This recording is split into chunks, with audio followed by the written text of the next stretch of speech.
Assalamualaikum warahmatullahi wabarakatuh. Apa kabar sahabat Indonesia sehat dimanapun berada? Iya, hari ini kembali kami datang dalam talkshow spesial kita bersama, wah ini dia dokter senior kita, ganteng, cerdik dan pandai. Iya, ini dia kita sudah bersama Dokter Handrawan Nadesul. Apa kabar nih dokter Ya, hari ini? kabar Dokter? baik. Terima kasih, Bung Hasan. Baik. Ya, Dokter, hari ini kita akan mengajak pendengar dan audiens kita Ya. menyimak mengenai 8 mitos dan fakta seputar kesehatan. Betul. Oh, sorry, 6 ya. 6 Enam, mitos fakta ya.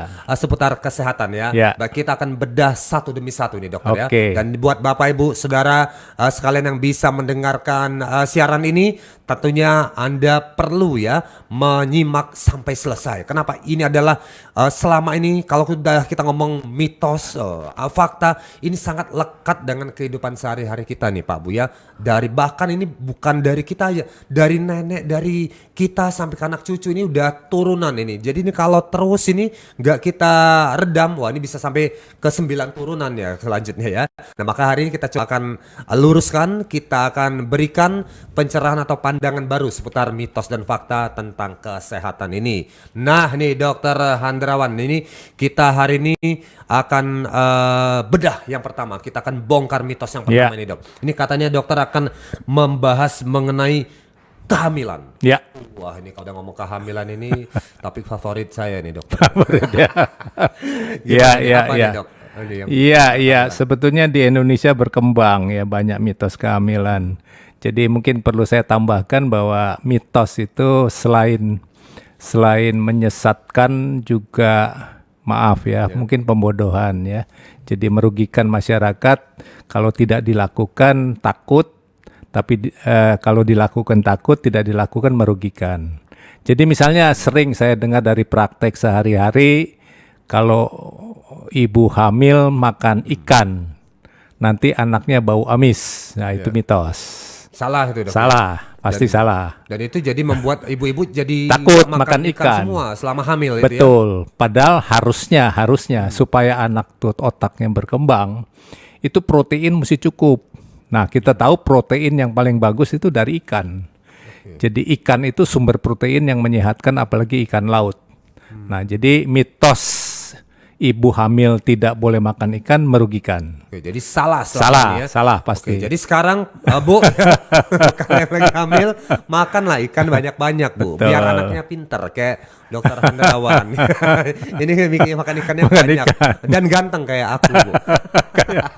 Iya ya, silakan ya. Bapak yang dengar juga nih Pak ya, cari ini ikannya Pak ya, jangan aduh ya Bapak, mesti dikasih lauknya ikan. Jadi ikan ini penting buat ibu Betul. hamil ya. Nah kalau yang tinggal di daerah pegunungan jauh dari laut, jauh dari ikan. Ya banyak, gimana, banyak. Selain ikan kan juga ada telur, Yang lain, sumber yang ada lain. telur, ya ada daging, apalah ya, ikan lele, ya. Lele kan bisa dipelihara toh, Ya, digentong pakai dedak dan sebagainya, atau belut ya seperti itu. Oke, Jadi itu untuk sumber, mereka ya. di pegunungan, belut dan lele itu kan bisa dibudidaya sendiri, digentong pakai Baik. dedak. Oke, atau dibuat danau atau kolam Iya, sendiri bisa iya, ya. sederhana Jadi tuh, seperti itu. Sumber protein juga Betul. ya. Saya perlu tambahkan bahwa walaupun bapaknya cerdas, ibunya cerdas, tapi ketika hamil kekurangan protein, belum tentu anaknya cerdas.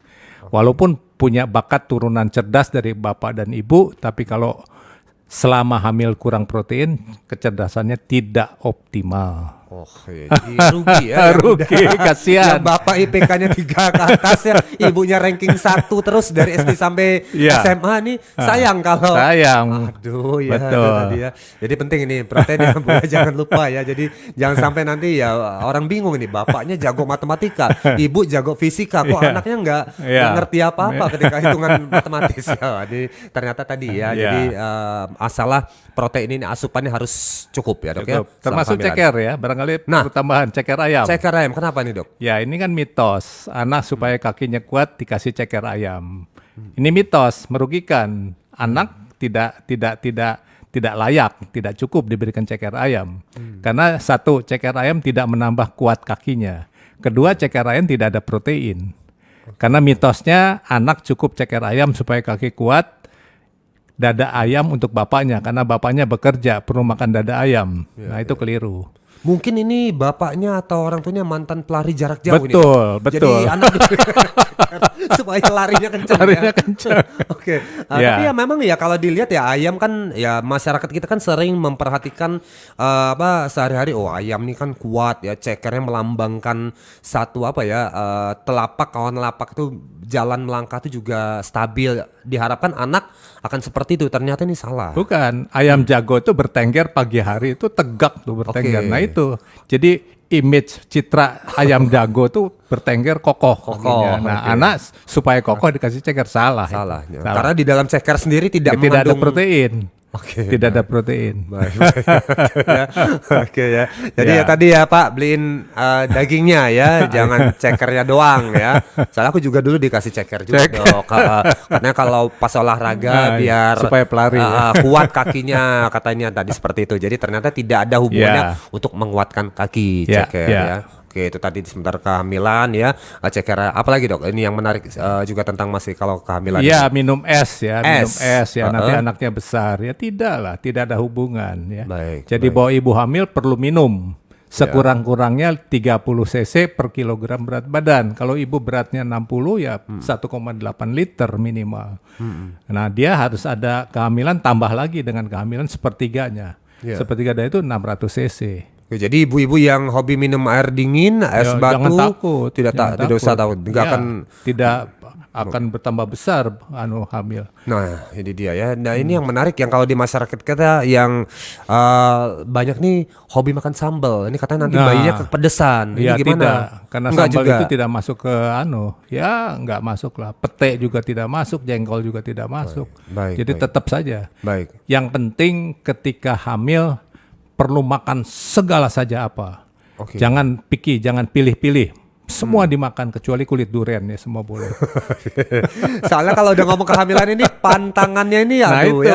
Mulai dari pantangan dari turun temurun, Betul. dari nenek, Ya. dari tetangga ya, Nah. dari temen, Ya. dari macam-macam ini Ya. Dok. Ini kalau udah ngomong kehamilan. Soalnya ya ketika bicara kehamilan siapa sih Dok yang mau beresiko Betul. anaknya nanti kenapa-napa Betul. gitu loh. Makanya orang kalau udah ngomong mitos kehamilan ini Hati-hati. ya sebuah satu yang dikeramatkan sampai sekarang Dok. Betul. Kan? Dan itu merugikan. Ibu hamil harus makan apa saja selengkap mungkin supaya bayinya berkembang, bertumbuh optimal.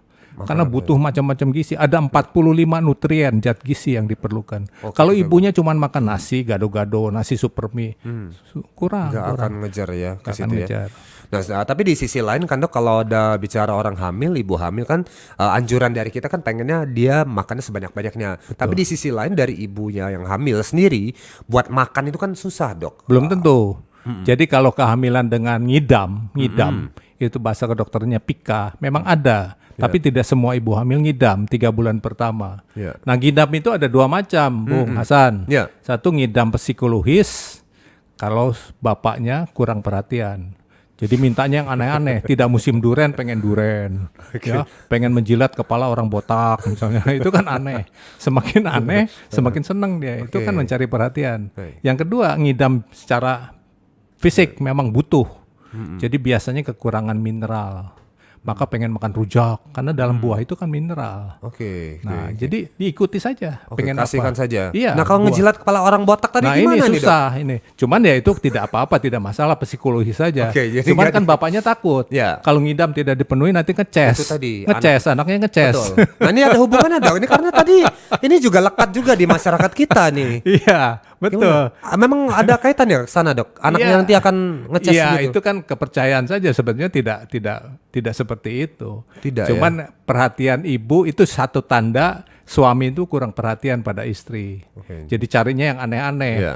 Dan jadi nanti bisa dilihat kalau anak bayi yang ngecas ini, oh berarti bapaknya nih waktu ibu ngidam nih nggak diturutin itu kan gitu kan. Iya.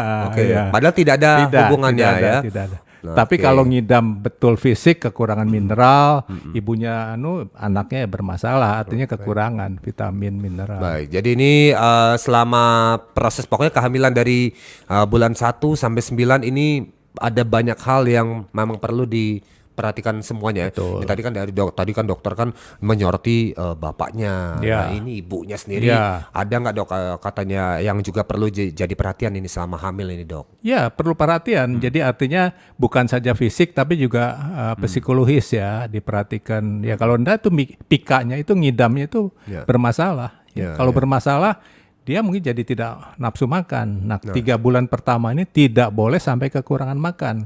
Karena pembentukan organ-organ vital 3 bulan itu penting, jantung, otak dan sebagainya. Jadi harus diperhatikan kalau dia sampai muntah-muntah hebat itu kan ada yang muntah. Ya. Tidak bisa masuk makanan. Ini bermasalah, kasihan anaknya. Baik. Nah itu tadi ketika yang si ibu yang mual muntah tadi kita sudah berikan makanan tadi ke pesan dokter bawakan ikan bawa Ya, ini ya. yang nggak dimakan karena ada rasa anak Betul. mual tadi nggak Dibantu dimakan dengan juga. obat, dibantu Nah dengan dari obat. dokter ada Ada obatnya obat ya. anti Nah, mual. oke baik Nah. jadi seperti itu. Ini penting juga nih Ya. buat bapak ibu ya. Kalau yang di kampung di daerah kan Betul. kadang-kadang kan boro-boro ke dokter dok puskesmas saja masih Betul, jarang iya. nih dokter. Tapi di daerah biasanya ibu-ibu lebih tegar ya, Iya. lebih anu. Tapi ibu yang di kota itu kadang-kadang manja ya, Oh, gitu kurang ya. perhatian. Ya, iyalah. Ya, bapak pergi pagi pulang Pulang malam gitu ya. Aduh ya. Itu biasa yang di BNI 46 itu. Dok. Pergi jam 4 pulang jam 6.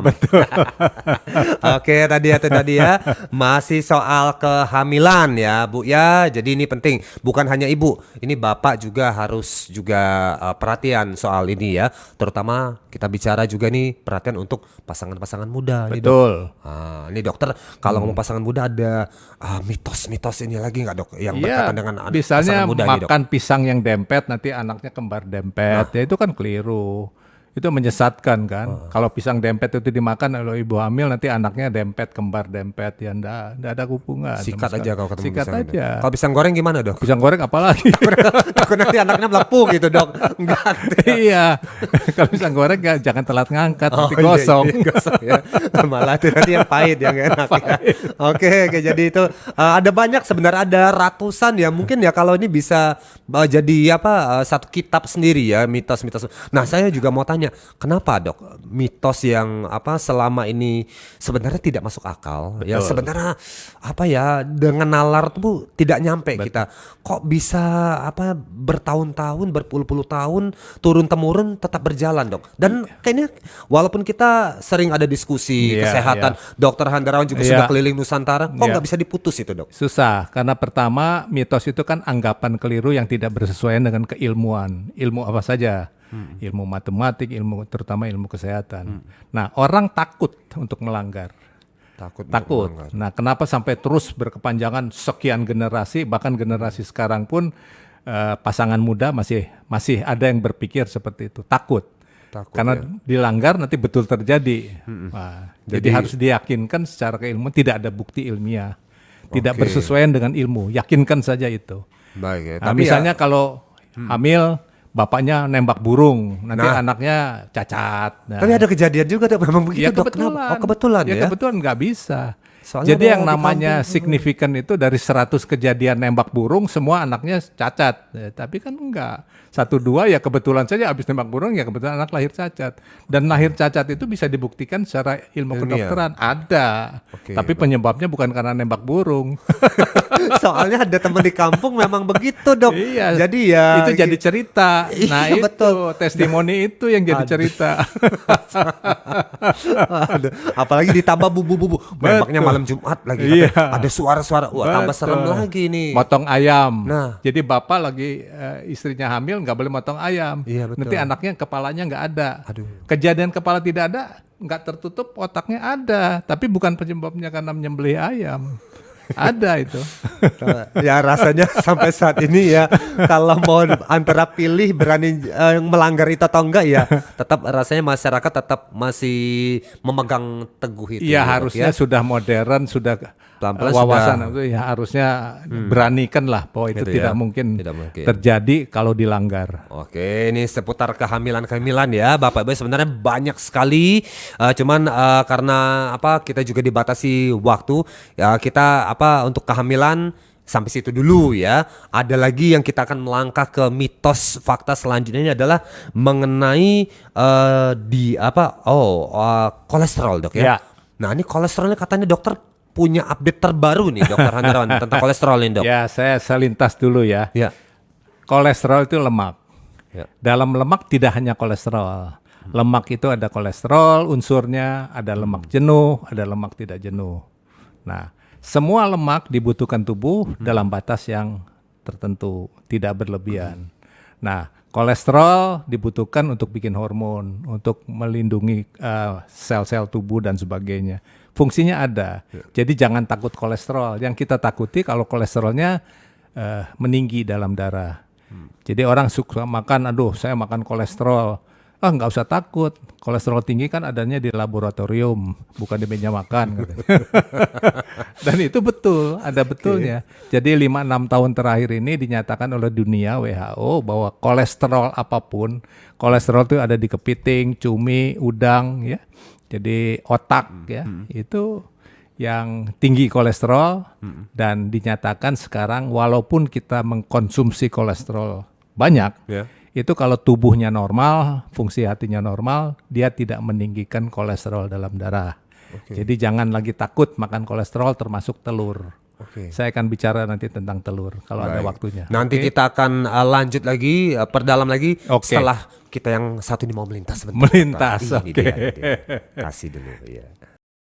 Peliharalah kesehatan tubuh Anda dengan M-King. M-King adalah ramuan herbal ekstrak yang setiap tetesnya mengandung campuran herbal dan bermanfaat untuk membantu memelihara kesehatan tubuh. M-King terbuat dari bahan herbal berkualitas, daun kelor, rimpang temulawak, bunga rosella, dan buah mengkudu. Minum M-King 3 kali sehari 15 tetes. Dikonsumsi dengan mencampur 200 ml air putih. M-King, rajanya jamu tetes Indonesia.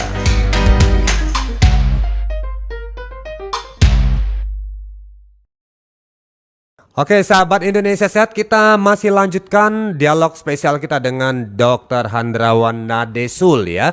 Kita hari ini tengah mengungkap mitos fakta seputar kesehatan. Tadi sempat kita sudah bahas juga mengenai mitos-mitos seputar kehamilan. Nah ini yang terbaru tadi sudah kita gali juga mengenai kolesterol. Nah tadi ternyata kolesterol juga sudah diungkap, ada fakta terbaru tentang kolesterol tadi oleh Dr. Handrawan, bahwa tadi kolesterolnya adalah yang sebenarnya bukan selama ini kan banyak dimusuhi. Betul. Ya.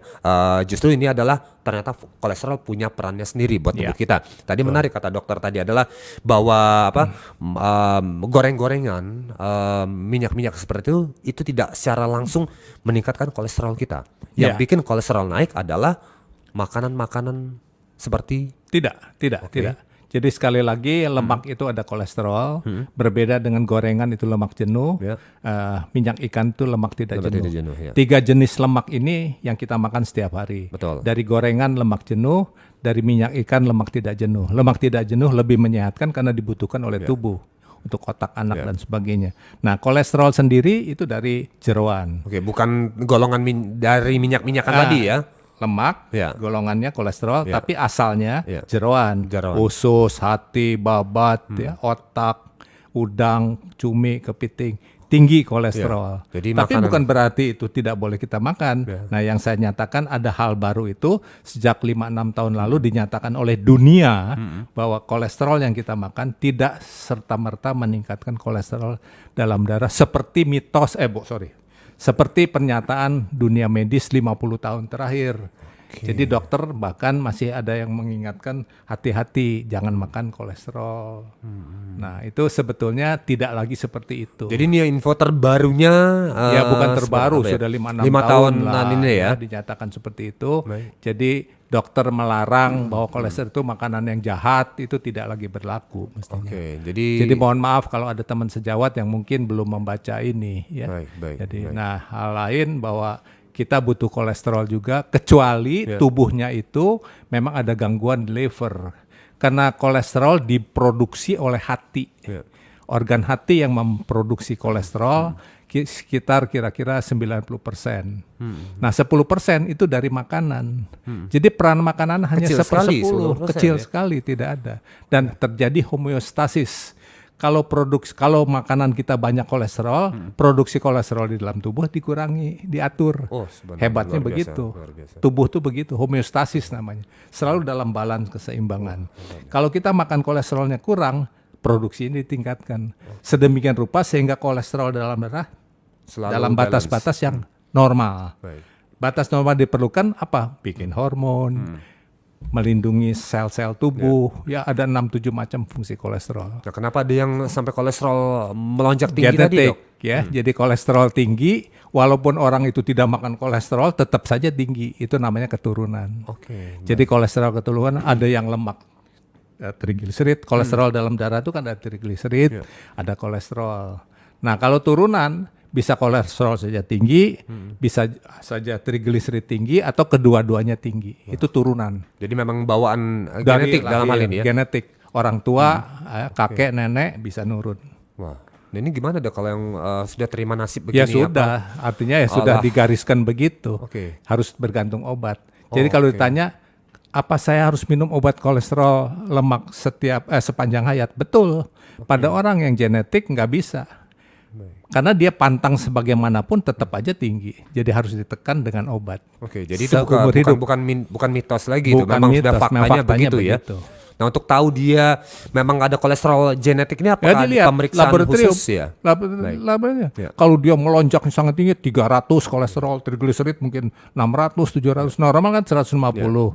Kolesterol normal 200. Kalau dia sampai 400 nih mah itu turunan. Oke, dari sana. Jadi buat kita pesankan juga buat Bapak Ibu sekiranya yang punya angka kolesterol pengecekannya selalu tinggi, Iya. mesti cek lab ya. Ini Iya. ada nama pemeriksaannya khusus Dok? Lipid saja, Lipid, cek lipid ya. Lipid Baik. tuh kalau semua lemak diperiksa, kolesterol, trigliserid diperiksa. Oke, tadi ya. Jadi karena kebanyakan yang menjadi tertuduh utama gaya hidup ini katanya Betul. Dok. Salah nih. Betul. Makanya harus kamu jangan makan yang goreng-gorengan, jangan makan seafood, jangan ya sebenarnya nggak dimakan semua jadi malah kurus nanti malah Dok, Betul. ya, tadi ya. Jadi kalau saya perhatiin orang yang sehat, panjang umur itu pemakan segala.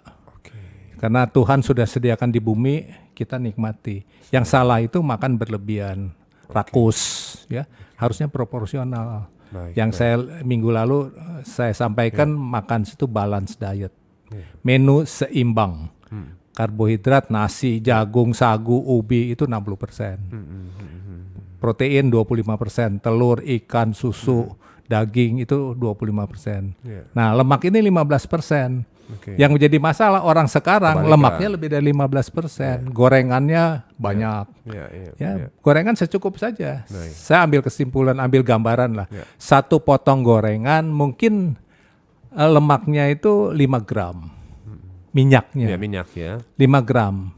1 gram minyak itu 9 kalori. 5 kali 9 45 kalori. Satu potong gorengan. Ya, dari tahu goreng atau bakwan yang sepotong Ya, itu 45 kalori. Kita tubuh membutuhkan 2000 kalori setiap hari. Kalau orang kantoran duduk Ya. begini. Ya. Dia sudah menyita 40. Kalau kita makan 3 saja udah 100 kalori sama dengan satu piring nasi. Satu piring nasi itu 100 kalori. Ya. Jadi gambaran seperti ini. Jadi yang bikin rusak apa? Kita tambah gemuk karena kalorinya berlebihan kalau gorengan. Oke, baik. Itu tadi makanya tadi dokter menu seimbang tadi penting buat Itu menjadi dipertahankan. Heeh. Ya, ya. Wah. Jadi 60%, jadi nasi satu piring. Ya. Jadi prinsipnya warteg itu yang paling sesuai dengan kodrat tubuh kita. Nasi satu piring, tahu, tempe, ikan, sayur lodeh, sayur asam itu. Ya. Tapi bukan bistik. Ya. Kalau bistik kan 2-3 ons proteinnya. Ya, Kebalik. Ya. Baik, baik ya. Itu tadi jadi bahwa kolesterol ini ya sangat juga penting buat dipahami. Untuk makanan tadi adalah catatan Dr. Handarawan adalah keseimbangan ya. Menu seimbang, menu menu tadi ya, seimbang. menu seimbang. Kan dulu kan 4 sehat 5 sempurna Dok. Ya, Zaman sekarang dulu menu ya. seimbang. Menu seimbang ya. Ya. Baik, itu tadi ya Bapak Ibu ya. Menu seimbang ya. Coba cek lagi makanan sehari-hari itu apa. Jadi kalau kata dokter manusia tuh makannya segala, makan semuanya dimakan Pak Bu ya. Oh, jadi yang penting balance ya tadi ya. Nah, ini ngukurnya kan susah nih, Dok. Kalau Ya, itu balance saya tadi bilang ya. warteg. Ya, warteg tadi Warteg ya. itu paling gampang lah. Nasinya satu piring ya sekiranya sepiring lah. Nah. Ada tahu, tempe sepotong, ikan sepotong, sayur lodeh, sayur asam itu Itu ya? itu menu seimbang tuh itu. Masalahnya ini dok, kalau menjalankan menu seimbang, ibu-ibu di rumah pasti curiga. Kenapa? Ini kenapa bapak ke warteg itu terus? Pasti ada janda yang jualan nasi di sana. Bisa jadi. Ya maksudnya kebetulan yang dagang warteg kan ya mungkin janda di sana gitu dok ya. Ibu curiga marah, makanya programnya nggak jalan. Nah ibu jangan curiga dulu bu, bapak ke warteg karena tadi habis denger talkshow sama dokter Handrawan, makannya kalau mau sehat ya pakai ala warteg. Ya hitung-hitung belajar lah ya dok ya, belajar kalau bingung cara ngeset menu seimbang tuh gimana. Tadi ya ikutin aja cara warteg ngasih lauk atau menu ya. Sekali-sekali kalau ibu mau ke warteg diajak pak ya biar gak curigaan. Oke, tadi sudah kita ngomongin mengenai kehamilan, kemudian tadi juga kita sudah sempat singgung kolesterol. Nah tadi ada satu lagi yang menarik, fakta tentang kolesterol ini, mitos atau fakta ini juga banyak sekali dialog-dialog kesehatan yang mengatakan kolesterol itu kalau udah umur udah di atas 30 ya ini hati-hati, ini kolesterol udah nggak bisa dikontrol lagi. Nah ini ada kaitan dengan umur nggak dok? Ya sebetulnya tidak ya. Jadi Tidak kalau ada memang semua berfungsi normal, terutama hati, organ hati itu sampai tua pun tetap ya. Jadi yang jadi masalah yang genetik, yang turunan itu. Kalau turunan memang dari awal, dari umur muda sudah kelihatan semua meninggi, kolesterol meninggi, trigliserid meninggi. Tapi kalau kolesterol bukan turunan itu tidak terlalu berpengaruh dengan umur, tidak berpengaruh. Oke, baik ya. Nah, ini saran karena banyak sekali pendengar kita ini punya masalah dengan kolesterol, Dok. Ya. Saran dokter tadi selain dengan menu seimbang, ada saran lain, Dok. Gaya hidup. Gaya hidup. Jadi tidak cukup kita mengandalkan tubuh saja, tapi kita harus bergerak. Karena kodrat tubuh kita kan bukan duduk, tapi bergerak. Manusia makhluk yang harus bergerak. Kodratnya harus bergerak. Nah, karena kalau yang bergerak, salah satu kolesterol kan ada yang jahat, ada yang baik. Yang jahat itu LDL, yang baik itu HDL. Nah, HDL ini harus setinggi mungkin. Nah, LDL serendah mungkin. Kenapa harus setinggi mungkin? Karena yang beresiko itu kalau total kolesterol itu dibagi HDL yang baik itu kurang dari 4. Karena kalau lebih dari 4 perbandingan antara total dengan HDL itu beresiko jantung, beresiko stroke ya. Nah, itu yang mesti diperhatikan. Jadi walaupun misalnya kolesterolnya kan normal 200. Katakanlah 200. Kan normal, enggak apa-apa. Tapi HDL-nya cuma 40. Masih enggak. Harusnya kan 60. Jadi jangan GR dulu kalau Jangan GR dulu, ada faktor lain. Oke. Selain itu ada segmen-segmen lain juga dari kolesterol yang mesti diperhatikan. Ini yang biasa saja seperti itu. 200, aduh senang, saya normal. Tapi HDL-nya 40, 200 bagi 40 kan 5. Di atas 4. Artinya berisiko, tetap berisiko. Tapi ada orang yang di atas normal, 220. Tapi HDL-nya 60. 220 kan masih kurang dari 4. Dia lebih menyehatkan. Masih di ambang batasnya masih deket banget gitu. Bukan, dia lebih tidak berisiko dibandingkan yang normal, tapi HDL-nya rendah. Nah, supaya HDL naik, kita harus bergerak. Bergerak artinya olahraga. Olahraga paling segala umur, jalan kaki tergopoh-gopoh. Minggu lalu kita sudah bicara. Sering sekali dokter sampaikan jalan kaki tergopoh-gopoh. Secepat kita bisa, sehari 50 menit, seminggu 6-7 kali. Pasti itu menyehatkan gaya hidup. Yang lain gaya hidupnya ya ada, jangan stres. Ya, minggu lalu sudah bicara stres. Baik, jadi ini ingat ya Pak Bu ya, jadi jalan kaki tergopoh-gopoh. Ini pesannya dokter Handrawan ya, 50 menit. Seminggu 6-7 kali. Rasakan dalam 1 bulan, karena testimoni setelah saya memberikan seminar selalu merasa lebih enak. Keluhan-keluhan pegel linu, susah tidur itu hilang hanya dengan itu. Dan ini bukan kata saya, kata Cooper yang menemukan aerobics. Jalan kaki bukan jalan santai seperti ke mall dan sebagainya, bukan. Itu tidak ada nilai aerobik, itu cuma buat melemaskan otot dan sendi. Tapi kalau mau aerobik, jantung kita sampai berdegup. Jalan kaki tergopoh-gopoh. Ini kalau yang kalau mau dihitung 220 dikurangin umur, 60%-nya tercapai degup jantungnya, itu aerobics. Oke ya. 220 dikurangi umur kita, 60%-nya degup jantung tercapai aerobics. Oke ya. Kalau masih bingung Pak Bu ya ambil kalkulator Pak Bu. Ya, yang matematika lemah pasti bingung rumusnya. Yang paling gampang Dok itu di jalan kaki tergopoh-gopoh. Iya, sampai kalau kita ngobrol udah udah nggak bisa udah ngomong, selesai. nah itu udah tercapai. Nah, 50 tercapai. menit tidak boleh stop ini, Dok. Ya, Harus jalan non-stop, ya. non-stop. Oke. Ini kalau sendirian kayaknya berat nih, Dok. Harus ada yang mendampingi. Oh, itu lebih semangat. Dok, Apalagi kalau di tahu aja. depan tuh yang mengkilap-mengkilap gitu, Aduh, cepet ya, kita. lebih semangat ya. Bisa 70 menit jalan. Iya. Oke.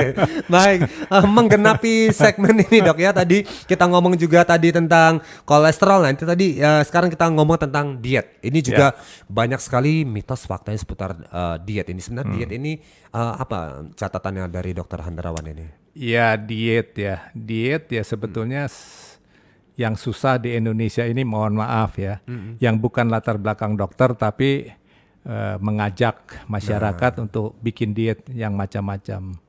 Jadi prinsipnya sebetulnya diet itu untuk apa? Untuk nguruskan berat badan kan. Ya. Nah kalau mau bilang diet paling gampang, tidak makan seminggu juga kan kurus. Tapi apakah aman? Kan tidak aman. Kita mau badan kita kurus tapi aman.